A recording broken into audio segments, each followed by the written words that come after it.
क्या बांकीपुर के चुनाव में खेल हो गया? मतदान के दिन बांकीपुर में क्या हुआ?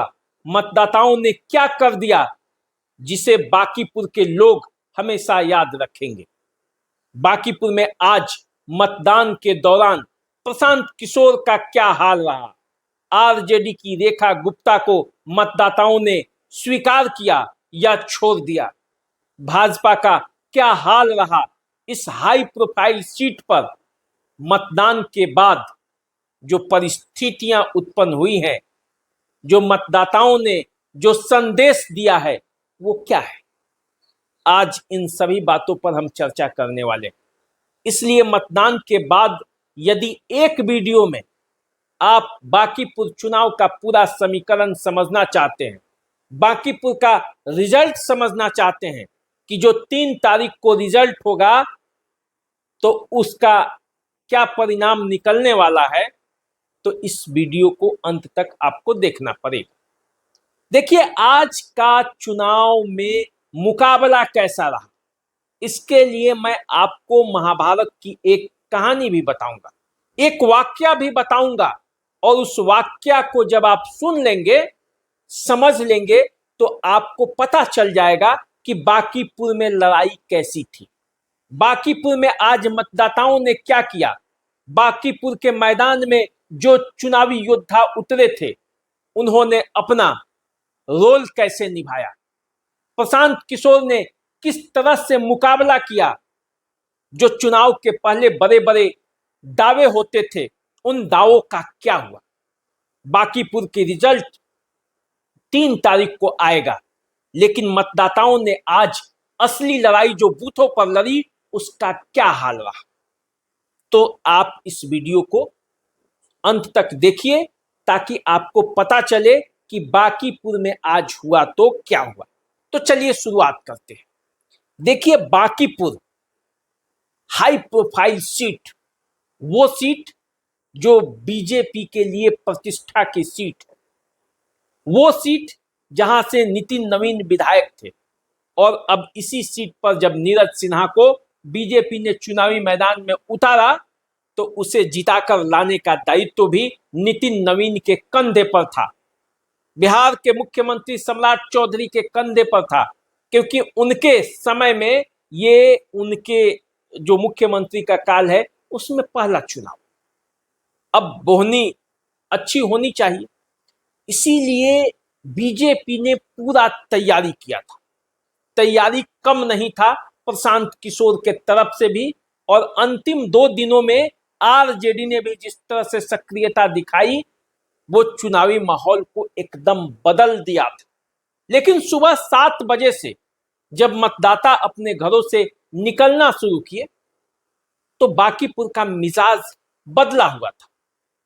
ऐसा लगा था इस बार कि मतदाता बहुत तेजी से आएंगे, वोट करेंगे अपने अपने प्रत्याशी को जिताने के लिए, क्योंकि माहौल पूरी तरह से गर्म है।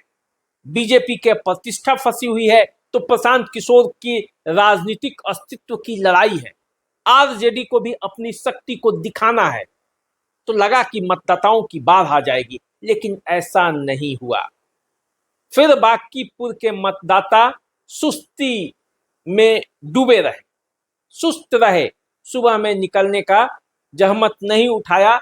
इक्का दुक्का मतदाता आए, और नतीजा ये हुआ कि 9 बजे तक लगभग 4% ही मतदान हो पाए थे।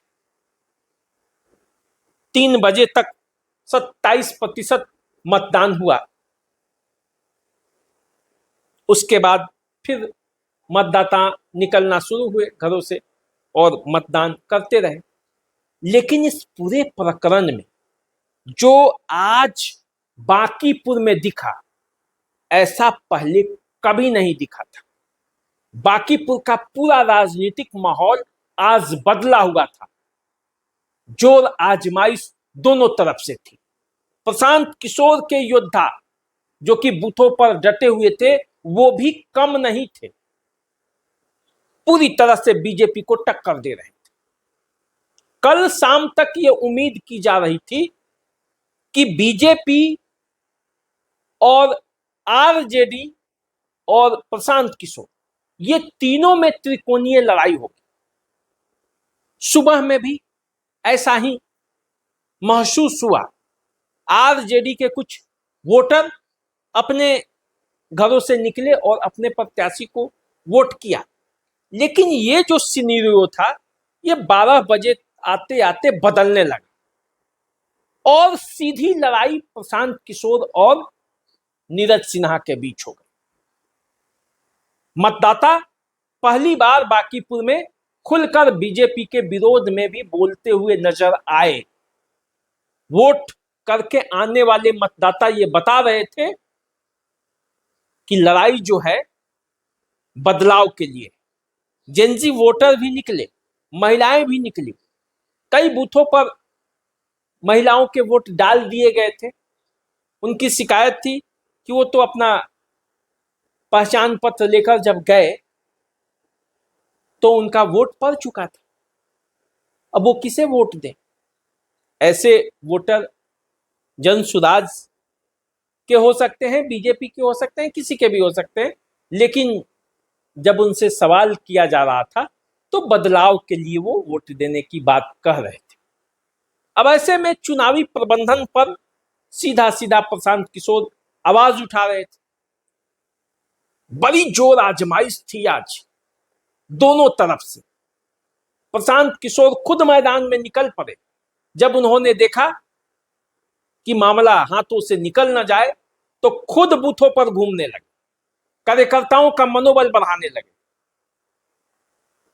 उन्होंने बीती रात का जो अनुभव था उससे सीख लिया था कैसे 20 लोगों को, उनके 20 कार्यकर्ताओं को उठा लिया गया, पुलिस ने उठा लिया और अलग अलग जगहों पे डाल दिया। रात भर ये रस्सा कस्सी चली। प्रशांत किशोर की पुलिस से रात भर भिड़ाई करते रहे, अपने कार्यकर्ताओं के बारे में जानकारी लेते रहे और उनके लिए लड़ते रहे। सुबह से ही चुनाव हो गया। अब प्रशांत किशोर की जो ये लड़ाई है वो पहली लड़ाई इतनी टक्कर वाली आपको बांकीपुर में दिखी और ये बीजेपी के पसीने छुड़ा दी। लेकिन एक बात मैं कहता हूं, बांकीपुर की लड़ाई कैसी थी इसको समझने के लिए मैं आपको महाभारत की एक छोटा सा वाक्य सुनाता हूं। उससे आप खुद समझ जाएंगे कि बांकीपुर में आखिर होगा क्या।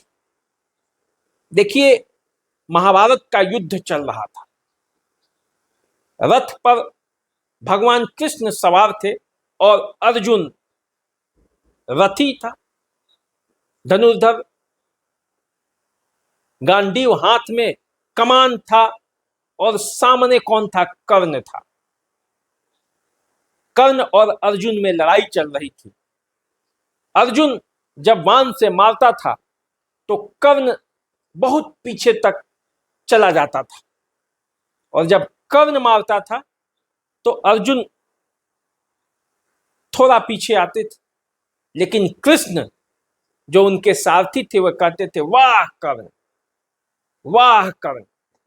अर्जुन को ईर्ष्या हो रही थी कि आखिर वाह कर्ण क्यों कह रहे हैं। जब युद्ध समाप्त हुआ, महाभारत का युद्ध, कर्ण मारे गए, अर्जुन ने कृष्ण से कहा कि मैं तो मार रहा था तो कर्ण कितने पीछे चले जाते थे, लेकिन कर्ण जब मार रहा था तो हम कम ही पीछे जाते थे, फिर भी आप उसकी तारीफ करते थे। हे प्रभु, ये ऐसा क्यों? तब कृष्ण भगवान ने कहा कि थोड़े आगे चलो, पता चलेगा। जैसे ही आगे रथ बढ़ा, जो रथ के ऊपर बजरंगबली बैठे हुए थे वो उड़ के निकल गए वहां से। जैसे ही कृष्ण भगवान रथ से नीचे आए, रथ चकनाचूर हो गया, टूटकर बिखर गया। कृष्ण ने कहा, कुछ समझे? तुम्हारे रथ को बजरंगबली अपनी पूरी शक्ति के साथ रोके थे।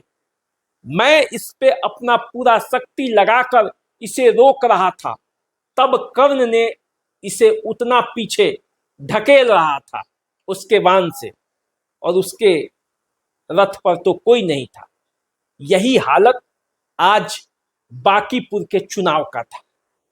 बांकीपुर के चुनाव में प्रशासन, शासन, बीजेपी की पूरी ताकत लगी हुई थी अर्जुन के साथ, यानी कि नीरज सिन्हा के साथ। नितिन नवीन की ताकत, सम्राट चौधरी की ताकत, पूरी प्रशासन की ताकत और बांकीपुर की प्रतिष्ठित सीट को बचा लेने के लिए बीजेपी की हर वो ताकत। और उस ताकत के बावजूद प्रशांत किशोर के यदि कार्यकर्ता बूथों पर मतदान कराने के लिए टिके रहे तो मैं मानूंगा कि प्रशांत किशोर ने बेहतर तरीके से इस चुनाव को लड़ा है। लड़ाई अभी भी फंसी हुई है, पेच है। प्रशांत किशोर के लड़ाके अंतिम समय तक डटे रहे। मतदाताओं ने भी खुलकर उनका साथ दिया। लेकिन देखिए, ये बीजेपी का गढ़ है, जो बांकीपुर है बीजेपी का गढ़ है। उधर लोगों संगठित हुए तो इधर भी संगठित लोग हुए अपनी सीट बचाने के लिए। कायस्थ समुदाय के लोगों को देखा जाए तो उनकी गोलबंदी नीरज सिन्हा के लिए थी। यदि जातिगत आंकड़ों में देखेंगे तो बीजेपी के कुछ वोटर टूटकर प्रशांत किशोर के तरफ जाते हुए दिखे। आरजेडी के वोटर भी शिफ्ट करते हुए दिखे। मुस्लिम वोटों में प्रशांत किशोर के प्रति झुकाव था। यादव मतदाता भी प्रशांत किशोर के पक्ष में जाते हुए दिखे। लड़ाई एक तरफा नहीं थी, न लड़ाई सामान्य है, लड़ाई अभी कांटे की टक्कर की बराबरी की है। ये जो कहा जा रहा था कि जीत का मार्जिन बढ़ा देंगे, ऐसा नहीं होने जा रहा है। बांकीपुर में लड़ाई कांटे की है। जीत और हार के बारे में मैंने आपको बता दिया कि जीत और हार इस बात पर तय करेगा कि बीजेपी के कितने परसेंट वोटर प्रशांत किशोर के तरफ टर्न ओवर हुए। लेकिन देखिए, लड़ाई तो है। जो कल तक ये कहा जा रहा था कि लड़ाई त्रिकोणीय हो जाएगा, मैंने भी खुद कहा था आपसे कि तेजस्वी यादव के 2 दिनों की मेहनत इस पूरे बांकीपुर के चुनाव में रंग लाएगा। लेकिन आज अलग था माहौल। तो देखिए, बारी बारी से हम आपको बात करते हैं कुछ मुद्दों पर कि आखिर प्रशांत किशोर ने बांकीपुर की लड़ाई कैसे लड़ी, उनकी जो लड़ने का स्टाइल था वो कैसा था। तो देखिए, बांकीपुर की लड़ाई प्रशांत किशोर ने बड़ी दिलेरी से लड़ी है। खुद मैदान में उतरे हैं और वो हर संभव काम उन्होंने किया है जो वो कर सकते हैं। रणनीति बनाने से लेकर जमीन पर काम करने तक बांकीपुर में प्रशांत किशोर ने अपनी जी जान लगा दी। देखिए, उन्होंने पदयात्रा भी किया है, बूथों का प्रबंधन भी किया है, मतदाता कैसे बूथों तक आएंगे इसकी भी व्यवस्था की है, प्रशासनिक स्तर पर उन्हें क्या क्या करना चाहिए वो सब किए हैं। लेकिन आप जानते हैं कि सत्ता जिसकी होती है उसकी पकड़ मजबूत होती है, और प्रशासन पर बीजेपी की पकड़ मजबूत दिखी। बूथों पर जब दोनों कार्यकर्ताओं के बीच गुत्थम गुत्थी चल रहा था कई बूथों पर, तो वहां पुलिस बचाव की मुद्रा में थी, दोनों पक्षों के बीच समझौता कराने की मुद्रा में थी। कई बूथों पर पर्ची बांटने के आरोप भी लगे, आचार संहिता उल्लंघन के आरोप भी लगे, आरजेडी ने भी लगाया और प्रशांत किशोर के तरफ से भी लगे। मामला कितना हुआ ये पता चलेगा बाद में। लेकिन आप समझ जाइए कि आज की जो लड़ाई है बांकीपुर के इधर के चुनावी राजनीति में, नितिन नवीन 5 बार जो विधायक बने हैं, ऐसी कड़ी लड़ाई बीजेपी को नहीं लड़ना पड़ा है। 15 में भी नहीं लड़ना पड़ा था, जब नीतीश कुमार और लालू प्रसाद यादव एक मंच पर थे, तब भी बांकीपुर की लड़ाई बड़ी आसानी से नितिन नवीन ने जीत ली थी। लेकिन आज आज की लड़ाई मुश्किल है, और ये मुश्किल इसलिए है क्योंकि मतदाताओं के मन में एक बात आ गया कि प्रशांत किशोर विधानसभा में जाएंगे तो विपक्ष बनकर आवाज उठाएंगे।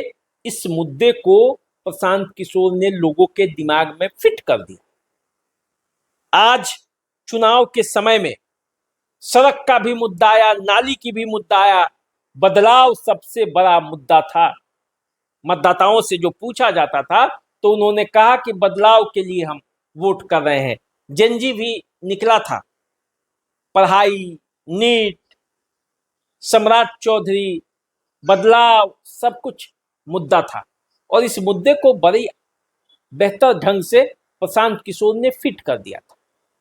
तो यदि आप आज की बातें करेंगे कि आज बांकीपुर में क्या हुआ, मतदाताओं ने क्या किया, तो देखिए बांकीपुर में मतदाताओं ने वो किया जो अब तक बांकीपुर में नहीं हुआ था। इतनी जबरदस्त लड़ाई नहीं हुई थी। बांकीपुर का पेच आज फंसा का फंसा रह गया। अब देर शाम तक, कल तक कुछ रिपोर्ट आएंगी और बूथों के बारे में हम लोगों के पास जानकारी आएगी तो पता चलेगा कि एक्चुअल में हुआ क्या। लेकिन जो मोटा मोटी देखने में मतदाताओं के मिजाज, जो हमारे पत्रकार बंधु हैं उनकी बातें, अपने सूत्रों के हवाले से जो हमें पता चला, जो हमने समझा, आप जानते हैं कि चुनाव को हम हमेशा बड़ी गंभीरता से कवर भी करते हैं और कोई ऐसी बातें नहीं करते कि जिससे कोई दूसरा पक्ष प्रभावित हो। तो देखिए लड़ाई तो बांकीपुर में कांटे की है, बीजेपी में और प्रशांत किशोर में, दोनों में से कोई एक जीतेगा, ये मैं आपको आज बता दिया। बीजेपी का चूंकि आधार मजबूत है, इसलिए प्रशांत किशोर के तमाम मेहनत, मतदाताओं के तमाम मिजाज के बावजूद अभी भी हम ये खुलकर कहने में परहेज करेंगे कि बांकीपुर का सीट बीजेपी लूज कर जाएगी। ऐसा हम नहीं कर सकते, किसी डर से नहीं, बल्कि इसलिए क्योंकि बीजेपी के वोटर भी लगे हुए थे, मुखर भी थे। लेकिन जिस तरह से मुखरता आज प्रशांत किशोर के कार्यकर्ताओं ने दिखाया, ऐसी उम्मीद नहीं थी। अंतिम समय में हर तरीके से एकजुट होकर तमाम चुनावी प्रबंधनों को करने के बावजूद बीजेपी को पसीने छूट गए, ये कहने में कोई परहेज नहीं है। जीत मिलेगी प्रशांत किशोर को कि नहीं मिलेगी, ये अलग बात है, लेकिन चुनाव तो उन्होंने पूरी ताकत के साथ लड़ा है। अब बीजेपी इतनी ताकतवर है कि उसके साथ लड़ने में अच्छों की पसीना छूट जाएगा। और जब उसके खुद के अध्यक्ष का ये सीट है तो आप समझ सकते हैं। आज जो है बाहर से लोग आए थे, बाहर के कार्यकर्ता बीजेपी के आए थे पटना में, और वो हर क्षण के लिए तैयार बैठे थे। बीजेपी का पूरा शक्ति लगा हुआ था क्योंकि ये चुनाव बहुत महत्वपूर्ण था। रेखा गुप्ता लड़ाई में शुरुआती दौर में तो थोड़ी दिखी, लेकिन बाद के समय में कहीं सुनाई नहीं दिया उनका शोर। मामला पूरी तरह से प्रशांत किशोर और बीजेपी में सीधी फाइट हो गई। नीरज सिन्हा बूथों पर घूमते हुए नजर आए और ये कहते हुए नजर आए कि बरकरार रहेगा किला, बांकीपुर के किले पर कोई असर नहीं होने वाला है। लेकिन देखिए मतदाताओं ने अपना मत दे दिया है दो जगह, बीजेपी को और दूसरा प्रशांत किशोर को। बीजेपी और प्रशांत किशोर में कांटे की टक्कर 3 तारीख को जो है मतदान के बाद जो मतगणना होगा 3 तारीख को, तो फैसला आ जाएगा। लेकिन आप ये मान कर चलिए कि बांकीपुर की राह बीजेपी के लिए भी आसान नहीं है और प्रशांत किशोर के लिए भी आसान नहीं है। मतलब पेच अभी फंसा है। अभी जो ताजा हालात हैं, अभी तक के जानकारी के आधार पर मैं यही कर सकता हूँ। बाकी मैं कल भी आऊँगा और कल भी बताऊँगा कि जो और जानकारियाँ आएंगी उसके आधार पर कि बांकीपुर का मिजाज क्या कह रहा है, बांकीपुर का मिजाज क्या बोल रहा है, बांकीपुर का रिजल्ट क्या होने वाला है, ये मैं आपको बताऊंगा। लेकिन अभी मतदान के ठीक बाद मेरा ऑब्जर्वेशन यही है कि बांकीपुर में कांटे की लड़ाई है प्रशांत किशोर और बीजेपी के बीच, और मतदाता इस बात के लिए आज पूरी तरह से तैयार थे कि बदलाव करना है। और जो पारंपरिक मतदाता हैं बीजेपी के, वो इस बात के लिए तैयार थे कि नहीं, जाने दीजिए, बीजेपी की ये सीट है, उसी के पास रहनी चाहिए। तो देखिए, आप हमारे साथ बने रहिए, क्योंकि हम आपको बांकीपुर का जो और समीकरण है वो बताएंगे, और जो खबरें हम आपको बताते रहते हैं वो तो बताएंगे। तो बने रहिए द देसी अड्डा के साथ। चैनल को सब्सक्राइब कर लीजिए, फेसबुक इंस्टाग्राम पे मैं फॉलो कीजिए। नमस्कार।